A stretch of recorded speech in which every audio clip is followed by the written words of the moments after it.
Assalamualaikum warahmatullahi wabarakatuh. Ilahul Mustafa Sayyidina Muhammad wa ala alihi wa sahbihi ajma'in.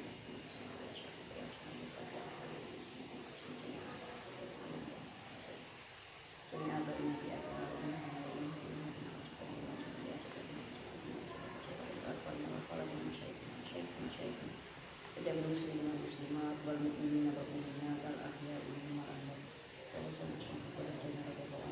Ajma'in yang ada yang berkata syaitan mereka.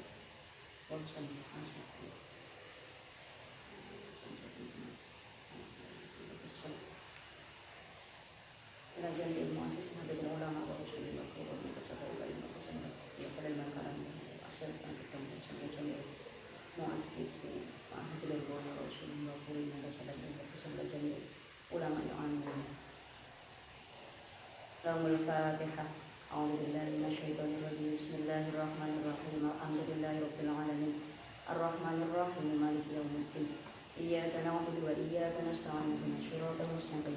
Shiratal ladzina an'amta 'alaihim ghairil maghdubi 'alaihim. Alhamdulillahi rabbil alamin. Selamat sore sahabat-sahabat Aswaja Muda di mana saja berada. Kita bertemu lagi pada sore hari ini untuk membahas materi selanjutnya. Setelah kemarin kita mempelajari tentang bagaimana kondisi keluarga dan bagaimana derajat wanita sebelum dan sesudah masuknya Islam, kita langsung masuk materi pada sore hari ini, yaitu cara berinteraksi antara suami dengan istri.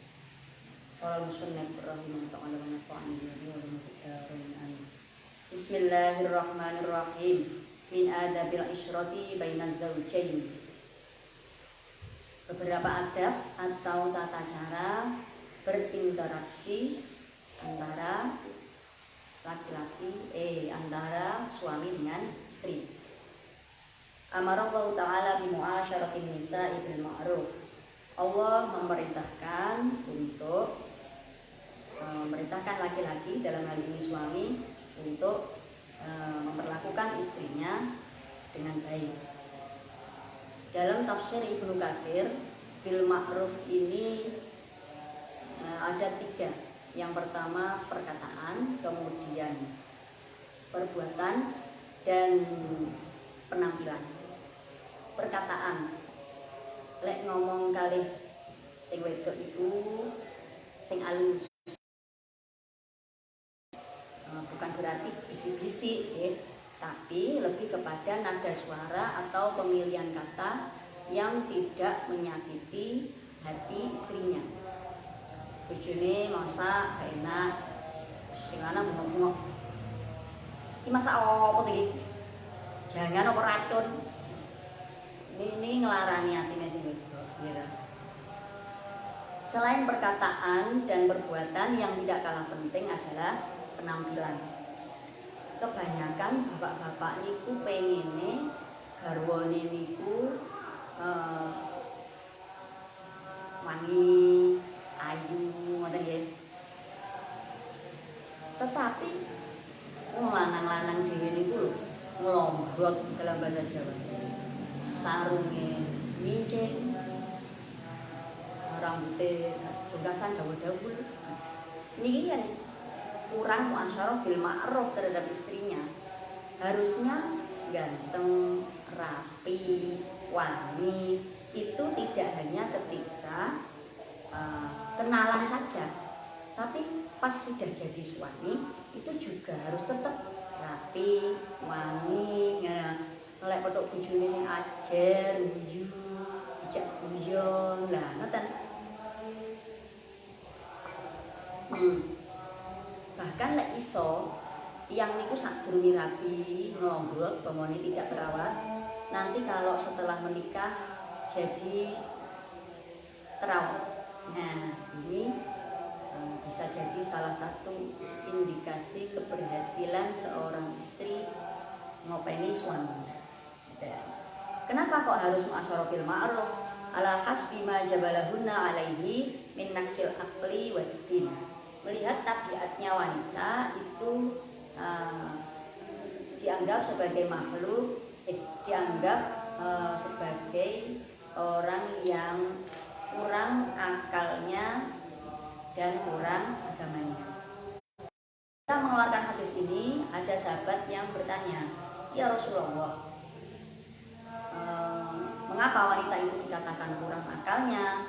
Padahal tidak bisa dipungkiri, pada masa itu ada wanita yang tidak bisa dipungkiri kalau wanita itu banyak juga yang pinter-pinter, yang cerdas-cerdas.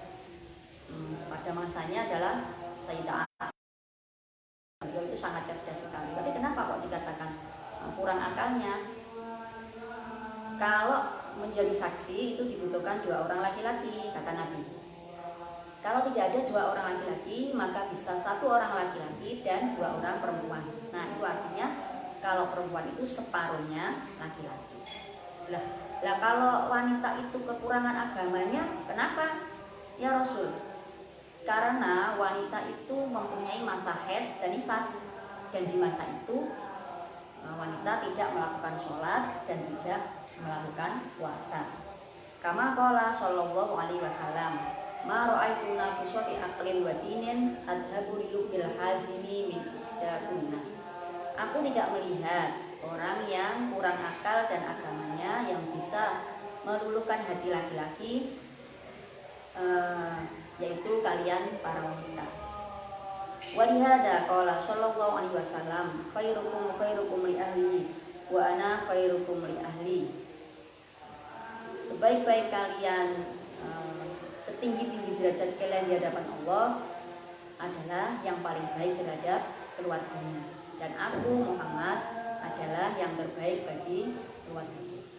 Ada banyak jalan menuju untuk usul kepada Allah, lewat thariqah, lewat ibadah, lewat taklim dan sebagainya. Dan salah satu jalan tersebut adalah melalui pernikahan. Melalui pernikahan sebagai suami, dia bisa menjadi suami yang baik bagi istrinya dan menjadi bapak yang baik bagi anak-anaknya.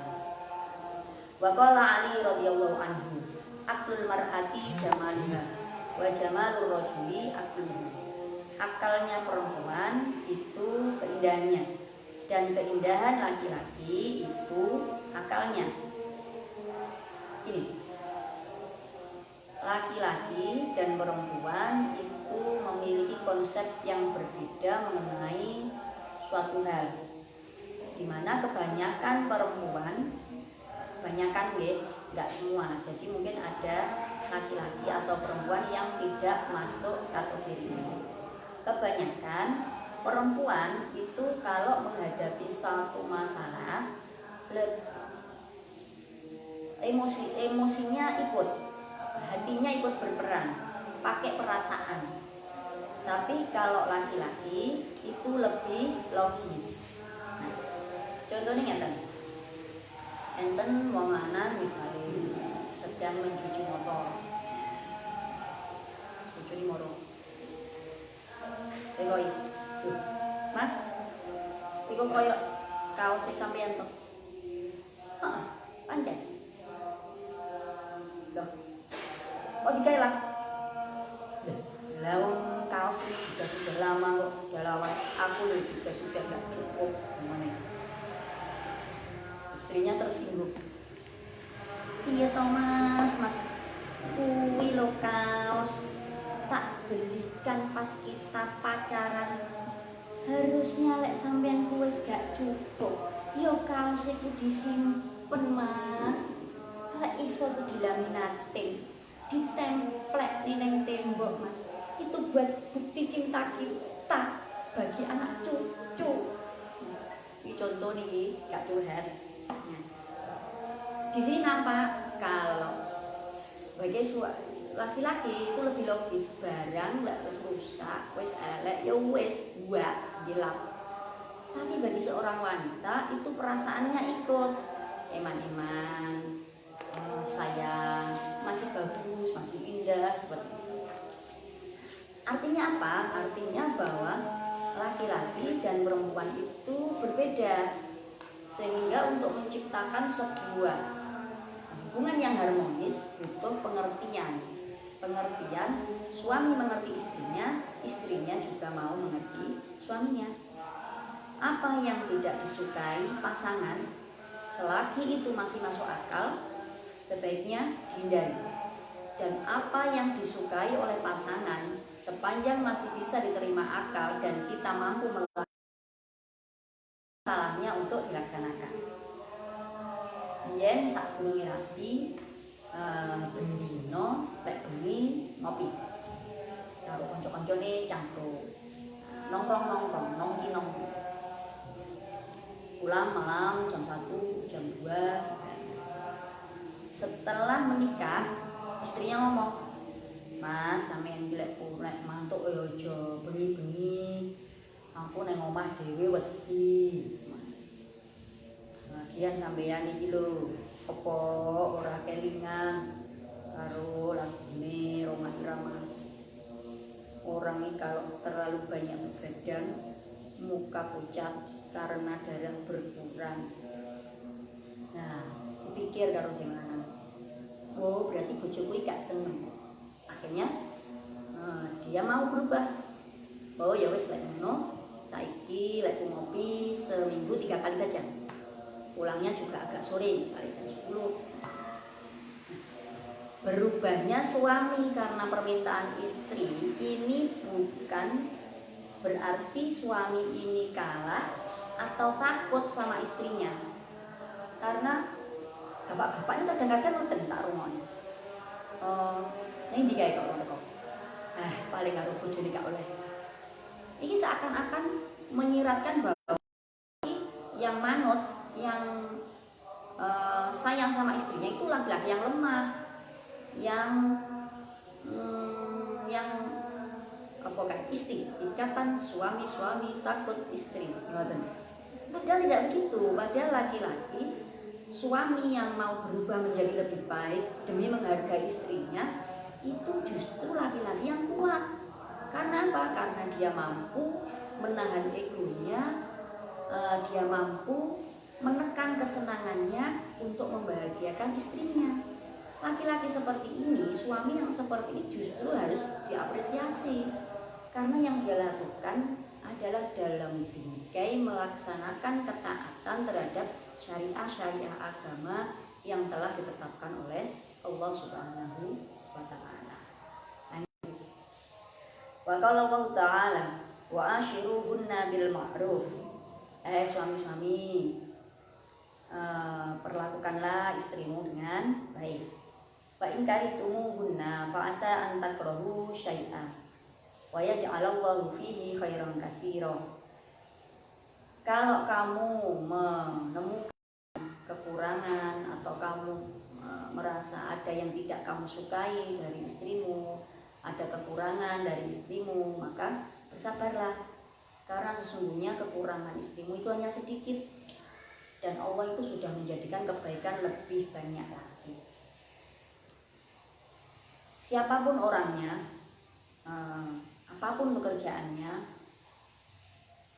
dimanapun rumahnya, pasti mengalami yang namanya masalah rumah tangga. Pasti. Yang membedakan adalah bagaimana pasangan tersebut menyikapi masalah yang terjadi. Setiap orang pasti mempunyai kekurangan. Bojone jenengan sebagai istri mungkin gak bisa masak, yang itu kekurangan bagi istri. Namun jenengan sebagai suami juga mungkin gak bisa dandani lawang sing rusak. Nah, kalau istri itu bisa menerima kekurangan suami, sudah barang pasti seharusnya suami juga harus mau menerima kekurangan istrinya. Karena hal kecil ini kalau tidak dikelola dengan baik, tidak disikapi dengan bijak, akan menimbulkan sebuah dampak yang besar dalam rumah tangga. Yang pertama pasti mengeluh. Bojoku kok ngene to yo. Bojoku kok bojo siji kok yo dijak omong angeleran. Pasti mengeluh nomor satu. tahap selanjutnya dia akan membanding-bandingkan, dibandingkan dengan suaminya orang, dibandingkan dengan istrinya orang. Mbok koyok kae to pak sampean iki pak lho ning dino digandeng neng ndi gandeng yo ning pasar yo ning mall digandeng. Sama ngerti ora to Bu? Nyapo? Kenapa itu istrinya digandeng? Nyapo? Soalnya istrinya itu kalau tidak digandeng, istrinya itu jualan kemana-mana, semua itu dibeli Bu, jadi duitnya itu nanti habis. Ngeluh, membandingkan, kemudian memprotes, lama-lama tidak terima dengan apa yang dia miliki, dan yang paling bercerai. Ujung dari sebuah pernikahan yang tidak dimanage dengan baik maka adalah perceraian. Lalu bagaimana solusinya? Yang pertama, paling utama dan sudah pasti adalah bersyukur. Bersyukur dengan apa yang sudah diberikan Allah pada kita. Namun syukur ini tidak akan muncul jika hati ini tidak husnudzon kepada Allah. Husnudzon bahwa apa yang kita punya, bahwa apa yang diberikan Allah kepada kita adalah yang terbaik untuk kita. Namun husnudzon ini juga tidak timbul begitu saja. Husnudzon ini harus terus dilatih, harus terus dibiasakan. Salah satu caranya adalah dengan mengubah persepsi terhadap suatu masalah. Misal, kalau orang foto itu biasanya ada angel, ada sudut, itu bisa tampak lebih baik jika diambil dari angel tersebut. Foto ada nggak mbak? Foto di grup mbak, sikile diangkat, tangannya daplang. Nah, bagi Pak fotografer mungkin dengan pose-pose seperti itu dia tampak lebih baik. Kita juga bisa ketika menghadapi sebuah masalah itu memandang dari contoh. Ya bro, sehat bro, sehat. Tapi bojoku ini cerewet. Aku ini loh tidur dimarahi. Sama nih turu atau mas, mbok tangi kalau. Tapi aku lek tangi ya diomeli. Sama nih bangun kok gawe pekerjaan toh. Ngongkon aku, nyuruh aku kok gawe kopi, goreng gedang, kon mijeti. Terus turu kono Mas, kleru neh. Aku ning omah kleru. Ya Mas. Mbok sana lho. Keluar dan kenal sama tonggone. Mulai aku keluar ya diseneni, ya disindir-sindir, ngeluyur terus, serba salah aku ini. Kalau pola pikirnya masih seperti ini, sampai kapanpun dia tetap akan mengeluh. Maka coba kita ganti sudut pandang. Ya bro, bojomu sik cerewet. Alhamdulillah, bojoku sik ngomel mendino berarti bojoku sik urip. Ya, di masa pandemi seperti ini banyak orang sakit. Istriku itu loh ngomelnya masih cemelenteng, berarti istriku itu sehat lahir batin. Alhamdulillah. Nah, itu sudah satu poin meningkat dengan apa yang sudah diberikan oleh Allah. Karena kalau kita itu ngugemi kekurangan, hanya melihat kekurangan, kebaikan itu tidak akan pernah tampak. Kalau kita mengharapkan pasangan kita menjadi seseorang yang sempurna, ya kita hanya akan kecewa saja, karena kesempurnaan itu adalah milik Allah. Mengharapkan kesempurnaan dari seorang makhluk, yang kita dapatkan hanyalah kekecewaan. Oleh karena itu, penting sekali bagi kita untuk membiasakan hati berhusnudzon kepada Allah, agar kita selalu bersyukur dengan apa yang sudah diberikan Allah kepada kita. Dengan begitu, rumah tangga ini juga akan menjadi harmonis, rumah tangga ini akan terwujud sakinah, mawaddah dan barokah. Untuk itu mari kita selalu berusaha untuk melatih hati kita agar tetap berhusnudzon kepada Allah, agar jangan sampai kekurangan istri, kekurangan suami yang kecil ini akan membuat kita menjadi yang kufur nikmat. Cukup sekian ngaji kita sore hari ini. Semoga kita masih diberi kesempatan, kesehatan untuk melanjutkan materi di minggu depan.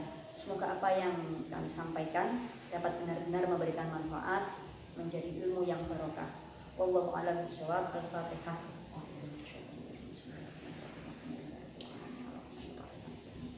Iyyaka na'budu wa iyyaka nasta'in. Ihdinas siratal mustaqim. Shiratal ladzina an'amta 'alaihim.